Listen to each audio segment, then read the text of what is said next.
2024 சிறப்பா முடிக்கணும்னு சொல்லிட்டு ஸ்னோ ஃபேண்டசி ப்ரூக்ஃபீல்ட் மால்ல லொக்கேட் ஆயிருக்க இந்த ஒரு ப்ளே ஏரியாவுக்கு தான் நாங்கள் போயிருந்தோம். இங்கே வந்து கிட்ஸ் இன்ஃபேண்ட் அப்படின்னு பிரிச்சிருப்பாங்க. இன்ஃபேண்ட் கீழே இருந்தோம் ஹைட் அப்படின்னா ஃப்ரீ, அதுக்கு மேலே இருக்கவங்களுக்கு காஸ்ட்டு.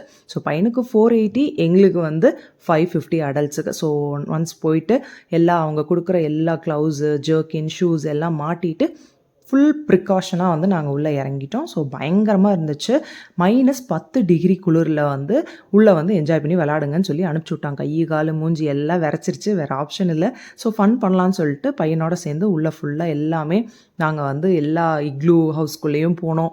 அதுக்கப்புறமா வந்து குட்டி குட்டியாக வந்து பால்லாம் பண்ணி அடித்து விளாண்டோம். ஸோ பயங்கர குளிருக்கு இதமாக வந்து கண்டிப்பாக ஏதாவது சூடாக குடிக்கணும்னா அவங்களே அங்கே வந்து ஒரு கஃபே ஏரியா மாதிரி வச்சுருந்தாங்க. அதில் ஹாட் சாக்லேட் குடிச்சிட்டு அகைன் போய் விளாண்டுட்டோம். ஸோ விளாண்டுட்டு சூப்பராக என்ஜாய் பண்ணிட்டு வந்துட்டோம். பீஸா ஹட்டில் போய் சாப்பிட்டுட்டு ஹோம் சென்டரில் பர்ச்சேஸ் முடிச்சுட்டு 2024 முடிச்சுட்டு வந்தாச்சு.